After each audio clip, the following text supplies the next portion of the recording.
If you think every quarter in your pocket is just ordinary change, then the 1998 Washington quarter will make you think twice, because behind its familiar silver-colored surface lies a story that combines artistry, politics, economics, and a pivotal moment in the history of American coinage. The 1998 quarter was more than just the last regular year of the classic Washington design before the monumental change that began with the 50-state quarters program.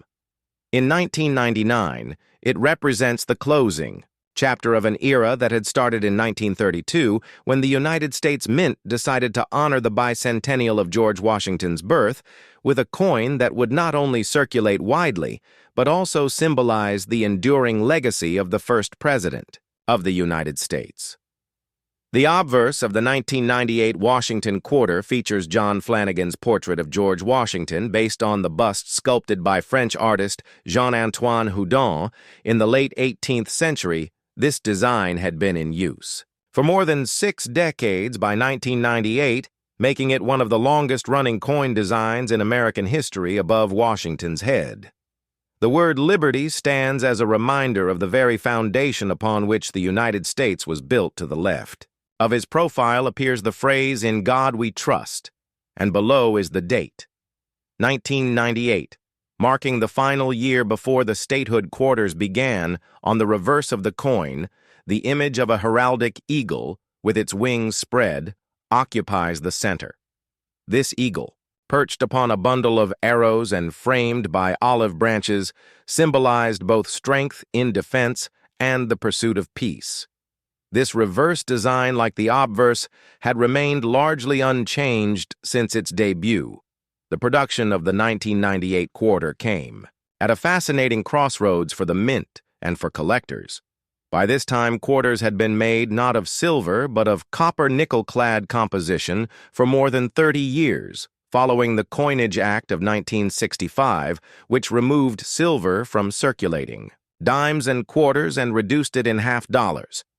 This change had been driven by rising silver prices and the need to maintain a practical circulating coinage. The 1998 quarters were struck at the major mints of the United States: Philadelphia, Denver, and San Francisco, each mint mark carrying its own level of appeal for collectors. The Philadelphia Mint struck coins without a mint mark, while the Denver Mint used the D-mint mark, and San Francisco produced proof coins in both clad and silver, versions intended specifically for collectors. What makes the 1998 Washington quarter particularly compelling is that it was the last issue of the regular eagle reverse before the launch of the 50-state quarters program, which would revolutionize American coin collecting. Beginning in 1999, the U.S. Mint introduced a new design for each state released in the order of statehood, and this program captured the attention of millions of Americans who had never collected coins before. But in 1998, nobody knew just how successful the program would be, and so the coins struck in that year quietly became the symbolic end of an era that had lasted more than 65 years. When examining the mintage numbers, the Philadelphia Mint produced well over 1 billion 1998 quarters, while Denver also struck hundreds of millions, ensuring their widespread circulation. Yet it is not the rarity of the coin in terms of sheer numbers that gives it significance. Rather, it is the historical context and transitional role it plays. For collectors, condition matters greatly, and 1998 quarters can still be found in circulation, though most are heavily worn. However, high-grade, uncirculated examples with sharp strikes, brilliant luster, and minimal contact marks are valued, particularly when certified by professional grading services. Proofs from San Francisco, especially the silver proofs, remain popular with collectors due to their mirror-like finishes and frosted design elements. These coins are often included in United States Mint proof sets, which were sold directly to collectors in 1998. The story of the 1998 quarter also cannot be told without exploring the long history of the Washington quarter itself. First issued in 1932 as a temporary, commemorative coin, it was intended to honor George Washington's bicentennial birthday, but it proved so popular that it replaced the standing Liberty quarter permanently. Flanagan's design carried with it the neoclassical dignity of Washington, while providing a clear and functional design that worked well for mass production and circulation over the decades. Subtle modifications were made to the portrait and relief, often due to technical reasons or aesthetic preferences, but the core design remained intact through 1998. By the late 1990s, the Mint recognized that public interest in coinage had grown stagnant, and collectors were yearning for something new. Congress approved the 50-state quarters program in 1997, and it was officially launched in 1999, so the 1998 quarter effectively became the final traditional issue of the Washington Eagle Quarter series. This imbues the coin with a special legacy for collectors, historians, and numismatists.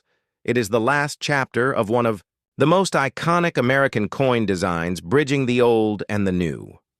When we look deeper into the cultural role of the 1998 quarter, it represents more than money. It represents continuity in American life. Countless people used it in everyday transactions.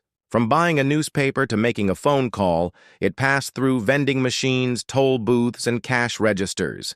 It jingled in the pockets of millions who never realized that this ordinary piece of change carried the final image of the heraldic eagle before a great transformation was to come. In this way, the 1998 quarter becomes a time capsule, capturing the last moment of the old before the nation embraced a bold new experiment in coin design that would shape the future of collecting.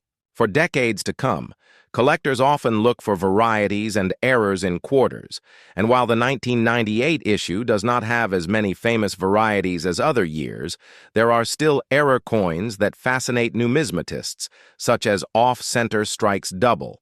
Dies and coins struck on wrong planchets. Each error coin tells its own story of the minting process, and these anomalies turn an ordinary piece of change into a prized collectible worth far more than face value.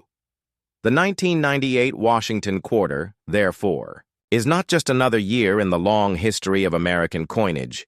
It is the coin that marks the end of one of the most enduring chapters in U.S. numismatic tradition. Its design speaks to the artistry of John Flanagan. Its history reflects the evolution of American coinage from silver to clad. Its place in time connects the world before the state quarters. With the explosion of collecting enthusiasm that followed, it remains a coin that every collector who studies American quarters must understand. Because to know the 1998 quarter is to understand the turning point that reshaped the future of numismatics.